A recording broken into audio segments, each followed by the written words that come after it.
The England of Queen Victoria holds a very special fascination.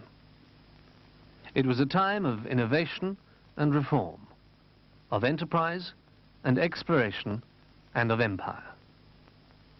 Victoria's England is a living memory for some, and its material legacy surrounds us. Yet it is hard, amongst the distractions of our very different age, to appreciate its force and character. There is a place where this is possible, where it can be said Victoria's England lives.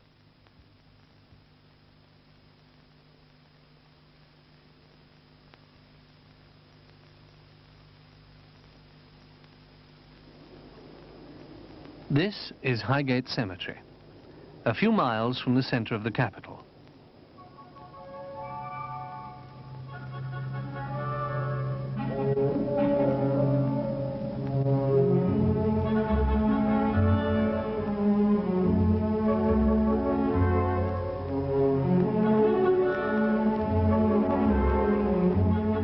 This place is at once a product and a symbol of Victorian society. It is a physical survival, enclosed, untouched, and homogeneous. But it is much more than this, for it reflects the spirit of its time. It was an age of improvement and reform, and it was out of such a movement that Highgate was born. A stern public morality often masked an obsession with correctness and propriety.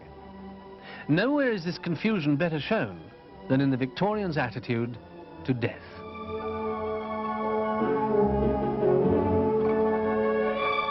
And Highgate reflects the society itself, for buried here are those who made that England.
How was this extraordinary place created?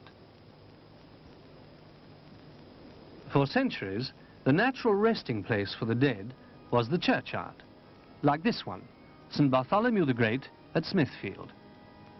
The parish buried its own, and space was always available. As population swelled, the problem of accommodating the urban dead grew more acute. It came to a head when plague struck in 1665. Pits were dug to inter vast numbers quickly and to try to stem infection.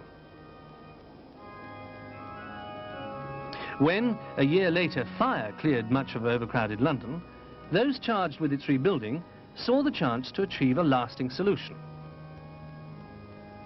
Sir Christopher Wren urged the creation of cemeteries outside towns. How I wish all burials in churches and churchyards might be disallowed. But his call went unheeded. To create more room, churchyards often rose well above the land around. This was no answer to a greater crisis still to come.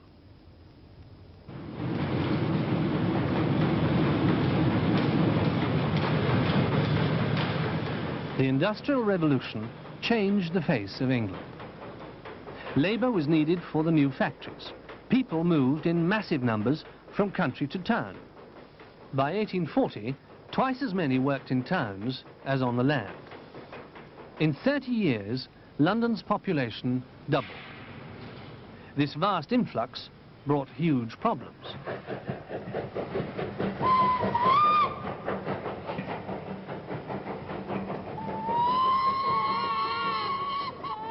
The poor lived in narrow, noisy, teeming streets, with neither sanitation nor privacy. Mortality in cities was far higher than elsewhere. A professional man might live to 44. A labourer could die at 22. 3/4 of poor children died before they were 5. The living sometimes endured conditions with a frightening resemblance to those of the dead.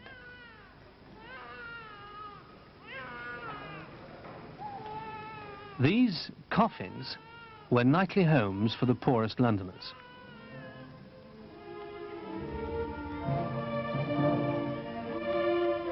The stinking Thames spread disease.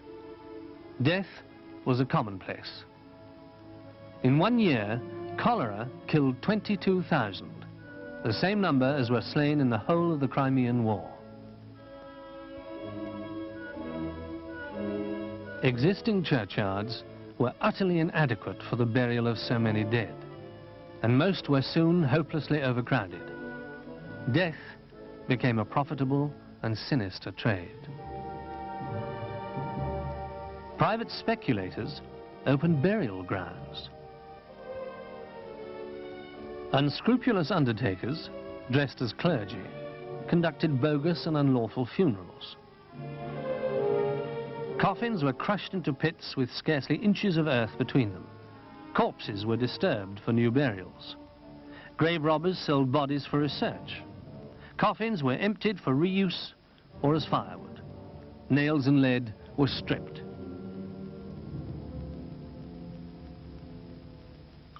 Public concern at these horrific scenes was aroused by a few campaigning reformers, appalled at what they saw. A surgeon, George Walker, chronicled in detail the state of many private burial grounds. He complained, "Can it be, thought I, that in the 19th century, in the very center of the most magnificent city of the universe, such sad, very sad mementos of ignorance, stupidity, and degraded morality still exist?" And to exemplify the problem, he described an area a few yards from the busy and respectable Strand. Here, in Clement's Lane, was the Enon Chapel, a meeting place for dissenters. Walker wrote, "The upper part of this building was opened for public worship about 1823. It is separated from the lower part by a boarded floor. This is used as a burying place and is crowded at one end, even to the top of the ceiling, with dead. I have often visited this Golgotha. Vast numbers of bodies have been placed here in pits dug for the purpose, the uppermost of which were covered only by a few inches of earth. I want language to express the intense feeling of pity, contempt, and abhorrence I experienced." Incredibly, the chapel above this reeking pit was used as a Sunday school and for public dances.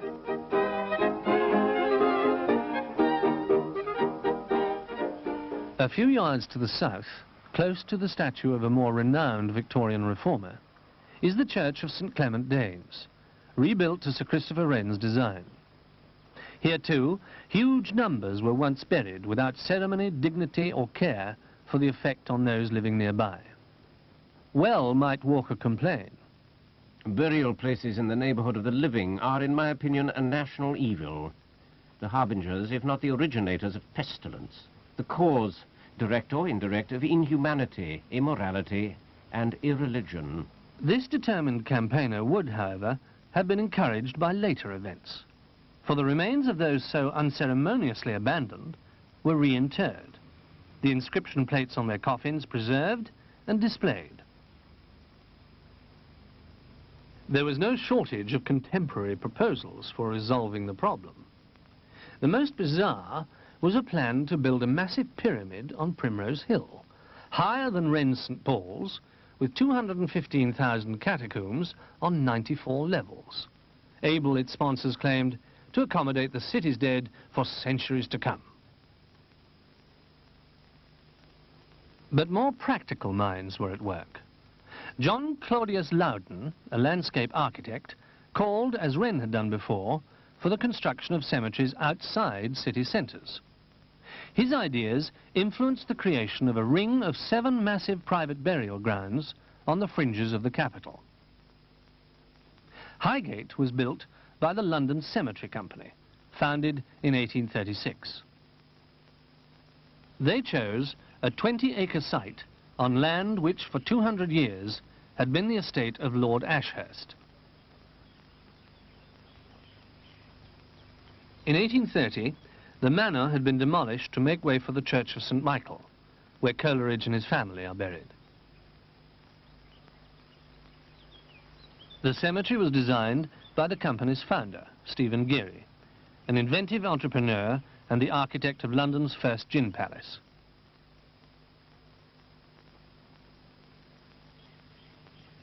Geary's plans were spacious and elaborate, with wide paths and spectacular features that would make Highgate unique.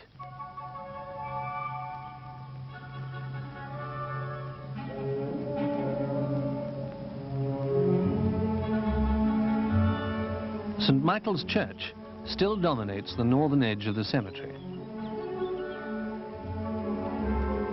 Below, almost hidden in summer, is what remains of Geary's romantic vision.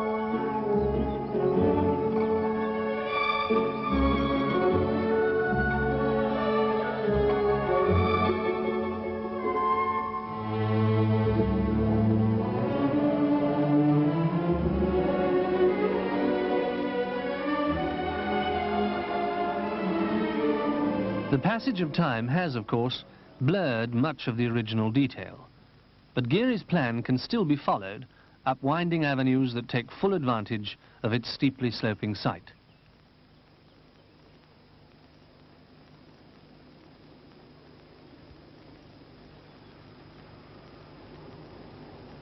The cemetery was landscaped by David Ramsay, and though his meticulous planting has been overtaken by unruly growth, many of his trees remain and give the cemetery much of its special appeal. While Geary planned the cemetery, many of its principal features were by James Bunstone Bunning, appointed surveyor to the company in 1839 and, like Geary, buried in the cemetery he helped create.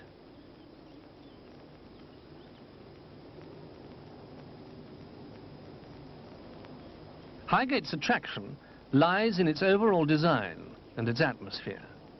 Much of the fascination, though, comes from the detail of individual tombs and mausolea.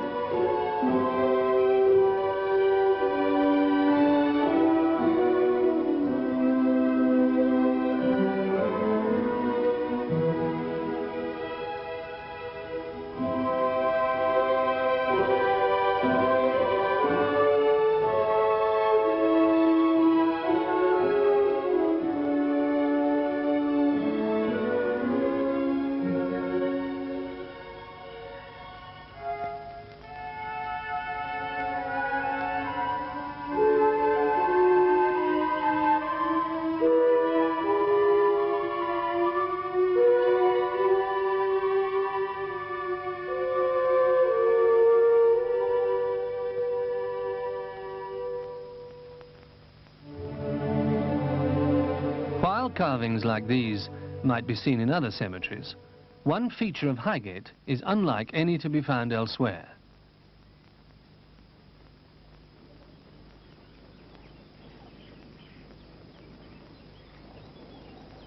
This massive portico, in the Egyptian style popular for funeral architecture in the early years of the 19th century, marks the entrance to a sombre avenue of 16 vaults.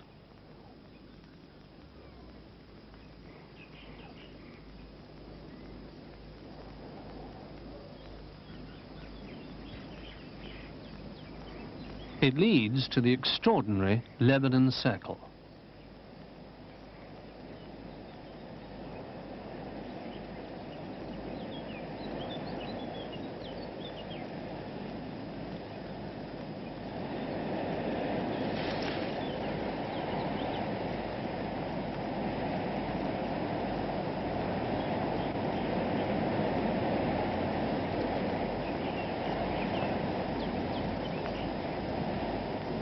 The burial chambers at its centre were built when the circle was excavated, early in the life of the cemetery, around the roots of a massive cedar, a legacy of the original estate.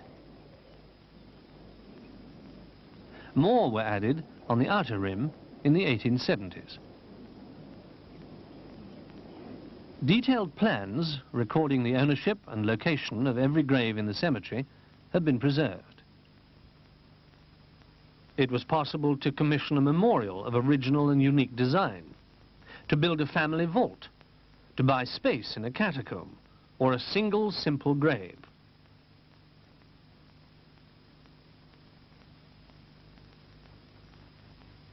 Terrace catacombs were built below St. Michael's Church.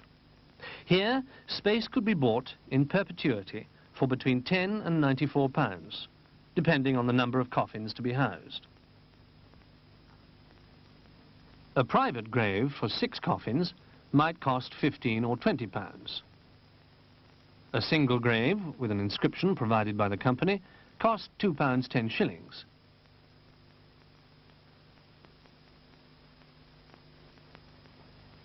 The cemetery was quickly successful, and an extension of equal size was opened in 1854.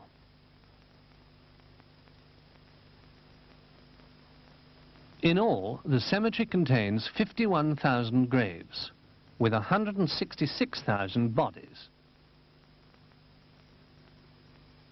At its entrance stands a building which, when the cemetery was consecrated by the Bishop of London on the 20th of May 1839, contained 2 separate chapels for Anglicans and Dissenters. It is today a sad, neglected shell, bereft of much original detail. Behind its Gothic facade was an elaborate hydraulic device for lowering coffins to a passage linked to the eastern cemetery. It was through the gates of this building that the horse-drawn hearses would arrive for the final stages of an elaborate celebration of death. In a literal sense, places like Highgate exist to cater for the decent disposal of the dead. But death has always been surrounded by ritual and mystique. Never was this truer than in the England of Victoria. Amongst the middle classes, great store was set by the care and the cost with which a death was marked, and the poor would go to extraordinary lengths to emulate those better able to do well by their dead. A third of the money in savings banks was for funeral expenses. Stores flourished on the complex requirements of mourning.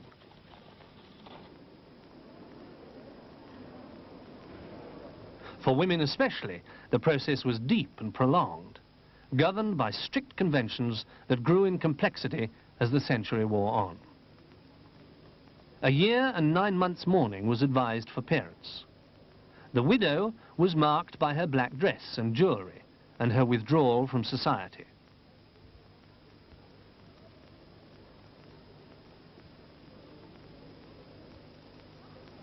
The undertaker was a necessary, though not always a popular figure, many believing profits from illicit graveyards had been replaced by those to be made from unnecessarily costly funerals. They were elaborate affairs. One catalogue offered hearse and 4 horses, 2 mourning coaches with 4s, 23 plumes of rich ostrich feathers, complete velvet covering for carriages and horses, and an esquire's plume of best feathers, strong elm shell with tufted mattress, lined and ruffled with superfine cambric and pillow, full worked glazed cambric winding sheet, stout outside lead coffin with inscription plate and solder complete, 1.5-inch oak case covered with black or crimson velvet, set with 3 rows round, and lid panelled with best brass nails. Stout brass plate of inscription, richly engraved. 4 pairs of best brass handles and grips. Lid ornaments to correspond. Use of silk velvet pall. 2 mutes with gowns, silk hatbands and gloves. 14 men as pages. Feathermen and coachmen with truncheons and wands. Silk hatbands. Use of mourners' fittings and attendant with silk hatband, etc. A funeral could cost from £3 to £53. Some might pay £1,500 or more. At the apex of society were state funerals, like this for the Duke of Wellington, in which the nation joined.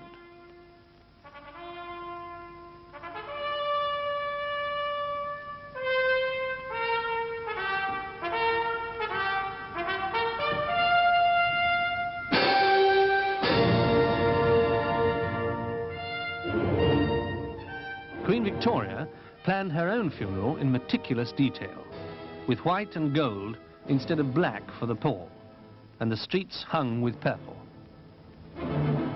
Many who served the sovereign lie buried at Highgate Cemetery.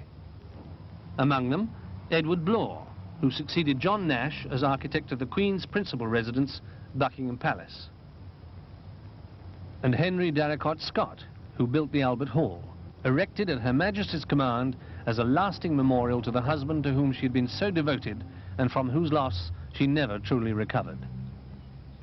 Beneath this weary horse is John Atchler, the Queen's horse slaughterer.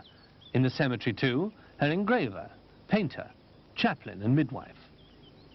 The range of those at Highgate with some association with the monarch is an apt symbol of its special significance. This is no Westminster Abbey, housing only the great and the powerful.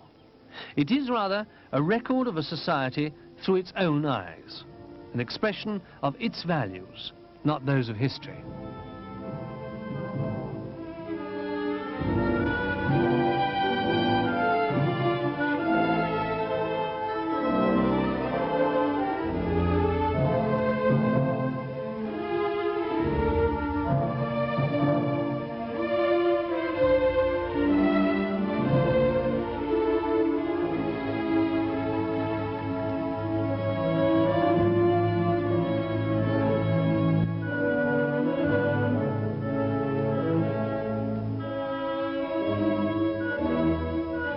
Many of those here are still renowned.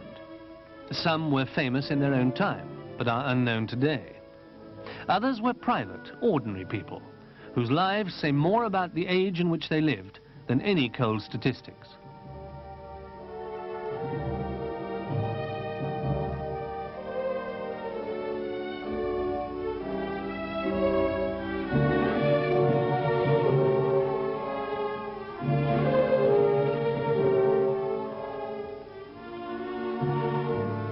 A whole society is here. The world of law and administration. Sir Fitzroy Kelly, wealthiest barrister of his day. Apple Pip Kelly, they called him, when his defense of a poisoner turned on the acid in an apple pip. The arts, too, are well represented. Carl Rosa, German-born composer who founded a company to sing opera in English. Charles Landseer, brother of the celebrated Sir Edwin, but a painter of repute in his own right.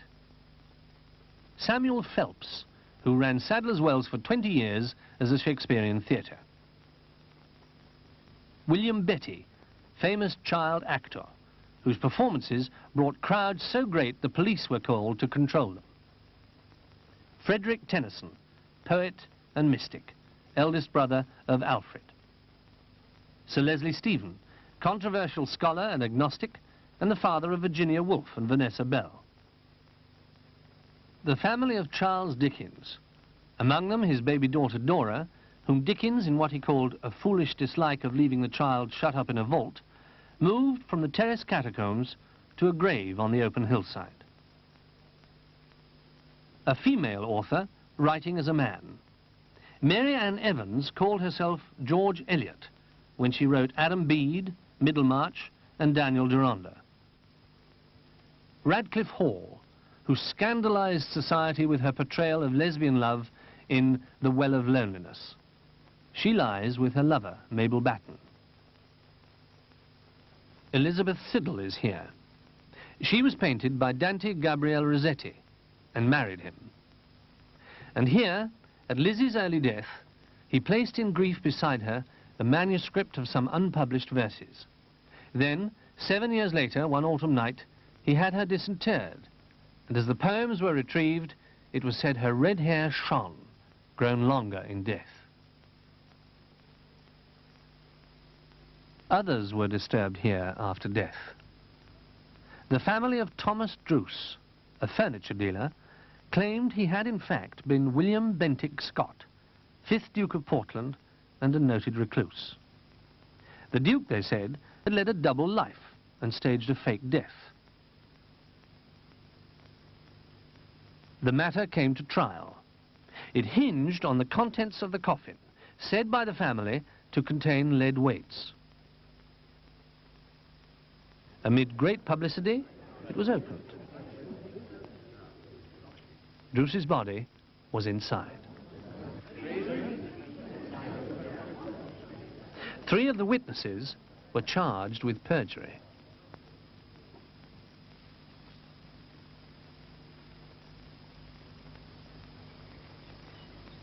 If no one else at Highgate showed such dogged eccentricity, the cemetery has its share of those unorthodox characters the Victorians took to their hearts.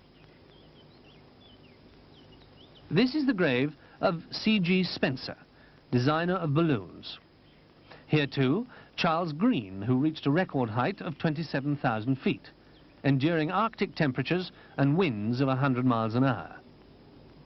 But it is for more lasting achievements that many of Highgate's inhabitants are remembered.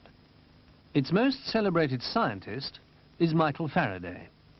A chemist and natural philosopher, he was the first to liquefy gases, and his many discoveries include that of electromagnetic induction. William Freeze Green is here. He was the first to make a moving film on celluloid.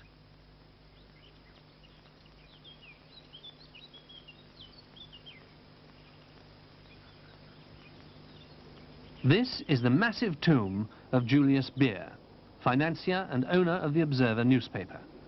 Its design by John Aldred Scott is modelled on the original mausoleum at Halicarnassus, one of the 7 wonders of the ancient world. Britain's engineering and commercial skills are reflected here. Donald Alexander Smith, Baron Strathcona and Mount Royal. He directed the Canadian Pacific Railway and drove the last spike when it was completed. And Sir George Berkeley Bruce, who built railways in India, Prussia, Spain, South Africa and Argentina. The British explored the world. Sherard Osborne, a celebrated Arctic explorer, is at Highgate. He joined in the search for Franklin. And the courageous James Holman, who went blind at 25, but travelled and wrote for the rest of a long life.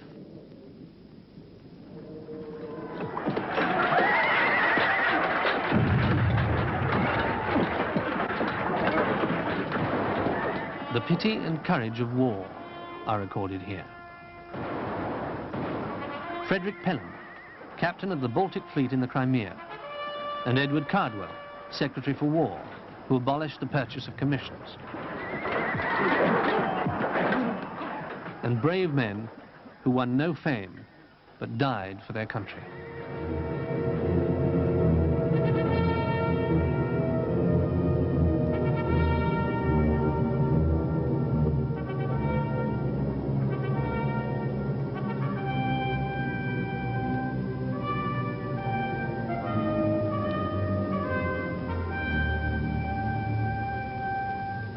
The victims of war and the sick at home were helped by medical reformers, many of whom are at Highgate.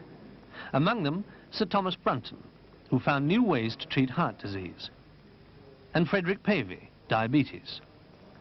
Robert Liston, who in an age of inadequate anaesthetics could sever a leg in 30 seconds and was the first to use ether in an operation. Victoria's reign was a time of new ideas in religion, philosophy and politics.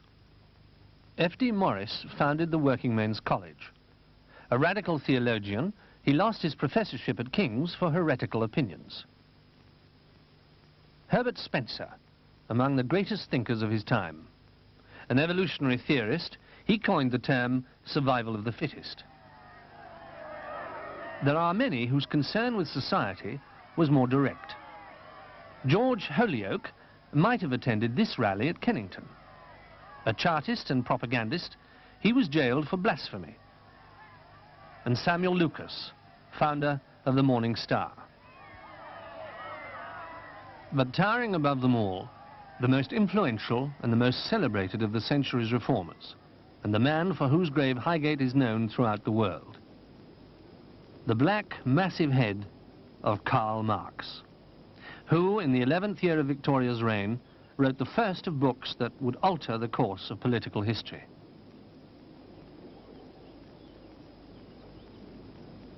He came to England in 1849, a year after he had written, with Engels, the Communist Manifesto.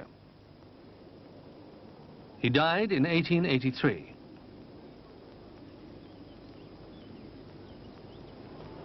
Marx wrote in the British Museum, and buried like him at Highgate are those who moved the library to its Bloomsbury home, arranged and catalogued the books, and supervised the reading room. It is this mixture of the celebrated and the unknown that gives Highgate its unique importance as a mirror of Victorian society. The uncertainty of life a century ago is reflected here. Some lives were pitifully short.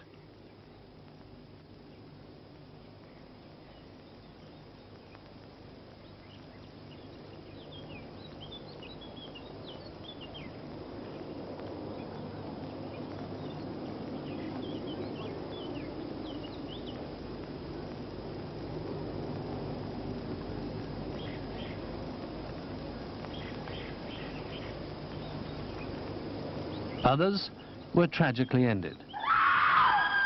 Robert Scott was among those killed on a winter day in 1867, when the ice gave way in Regent's Park and 37 were drowned.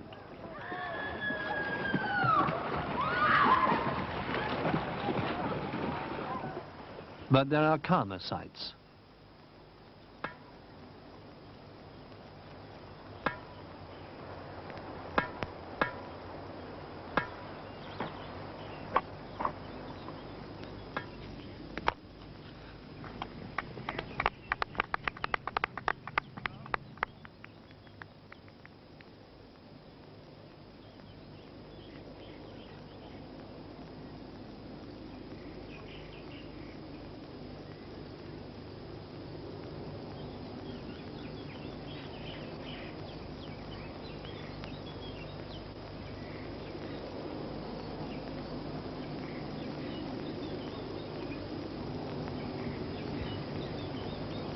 This sleepy lion surmounts the grave of George Wombwell, founder of the country's largest travelling menagerie. Not far away, a sad mastiff guards the tomb of Tom Sayers, last of England's bare-fisted prize-fighters. It is hard today to picture the boisterous enthusiasm with which 10,000 of Sayers' fans followed the hearse to his burial here.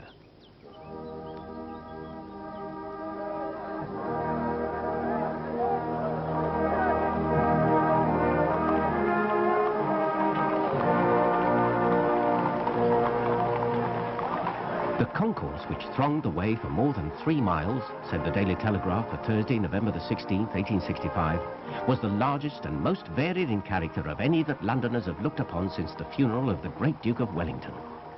They came not, alas, to witness their hero set to. There was rather more brawling and whistling than a well-bred assemblage of mourners might be expected to indulge in by way of public lamentation. Before the plumed hearse went a band of music, engaged to play the Dead March in Saul continually all the way to the cemetery, and anything cheerful and varied on the way back. Up to the very gates of Highgate Cemetery, and within them, the throng was enormous. Housetops as well as windows being covered with spectators as far as the dwelling places extended.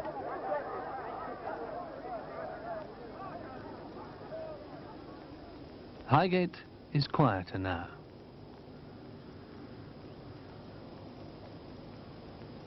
Soon after its opening, councils were permitted to build cemeteries of their own, where far lower fees could be charged.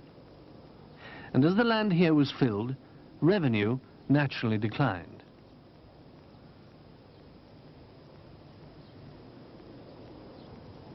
In 1870, hopes of better times encouraged renovation. The catacombs were already badly weathered and were to be refaced with stone. But funds were inadequate, and Portland cement was used instead. The results are all too clear today.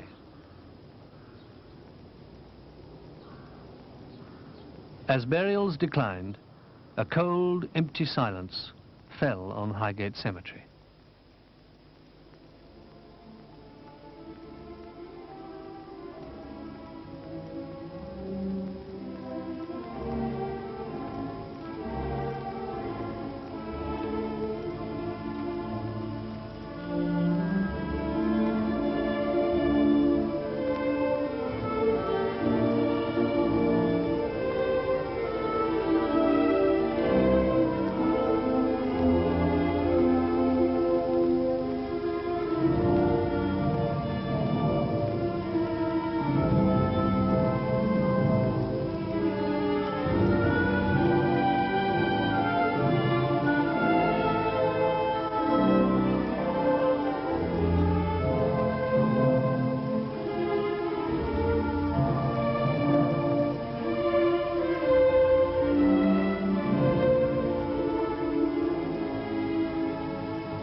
In 1975, the owners of the cemetery, faced with mounting losses, decided they could no longer maintain it.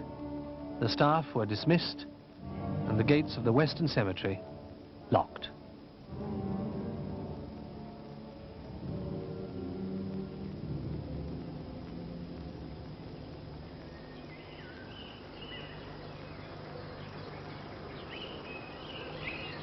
Now a new life has come to this place that seemed destined to crumble into death. In the year of its closure, local people met to plan a campaign to save Highgate Cemetery and one day to reopen it. They formed the Friends of Highgate Cemetery and began a program of meticulous and energetic conservation.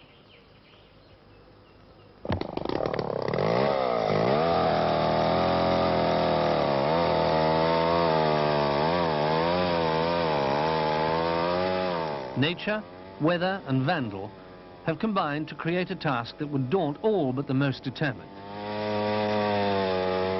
Roots must be removed where they have displaced foundations. The ground itself is gradually shifting downhill. Invasive undergrowth is cleared.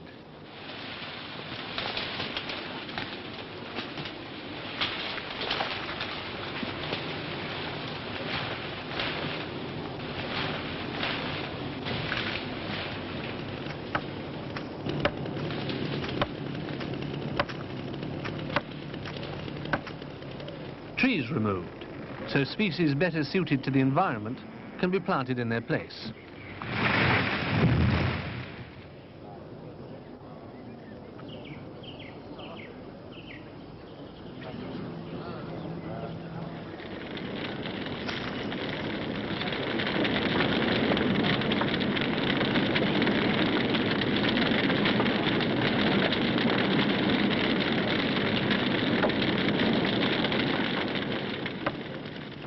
Many tombs have been damaged.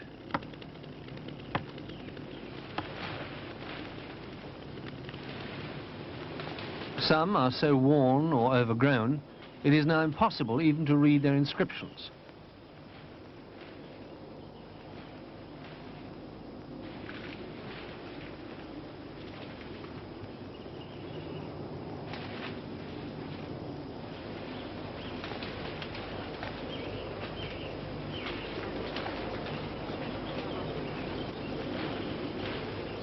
Stonework is renewed and will be returned as nearly as possible to its original appearance.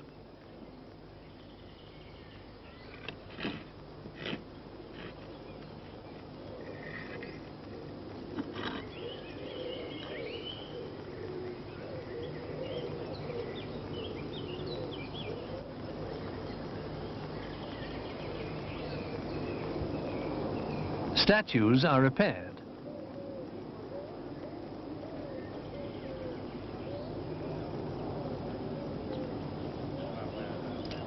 Mausolea are restored and made secure.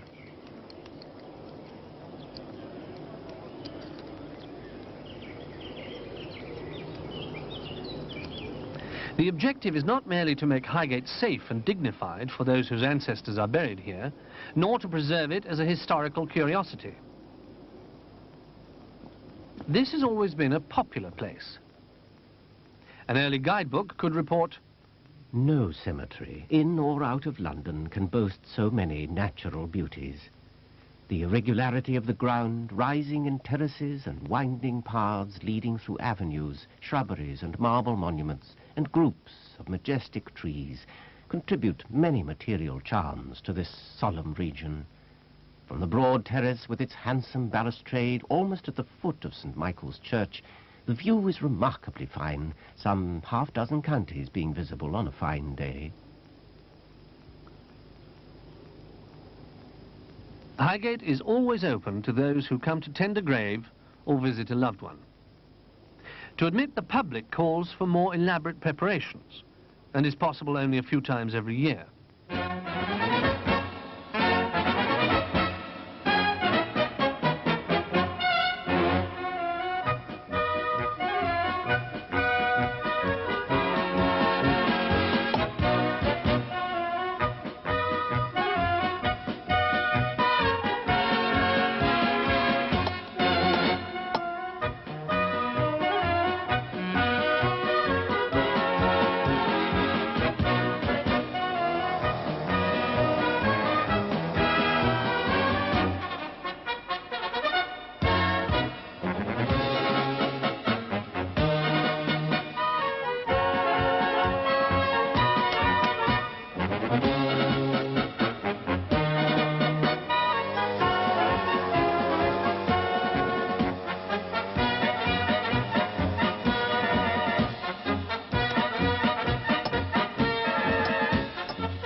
The numbers who take advantage of the cemetery's opening show the public's fascination is as great as ever. It is a mark of the attraction of Highgate Cemetery and of the age it reflects that so many come to wander and to learn about its history. Today's cemeteries have none of the flair and the mystery of places like this. A slab of imitation marble is no match for these memorials. Detailed surveys have been made to plan the preservation of Highgate, so its special character will not be lost. It's often said Highgate should be left in its natural state, that the air of romantic grandeur should be maintained. This aim is shared by the Friends, but has to be implemented in a practical way. For this is not a natural place. Original planting has been killed by later growth, and sycamores have supplanted many older trees. There is no plan to turn Highgate into the dismal, formal park so many other cemeteries have become, where the motor mower rules and character is sacrificed for convenience. The work will be slow and careful, and the sad, mysterious wildness will remain.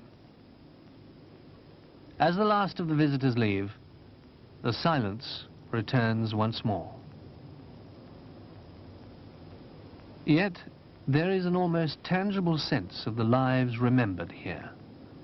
The achievement and the sadness, the hope, the pain, and the love.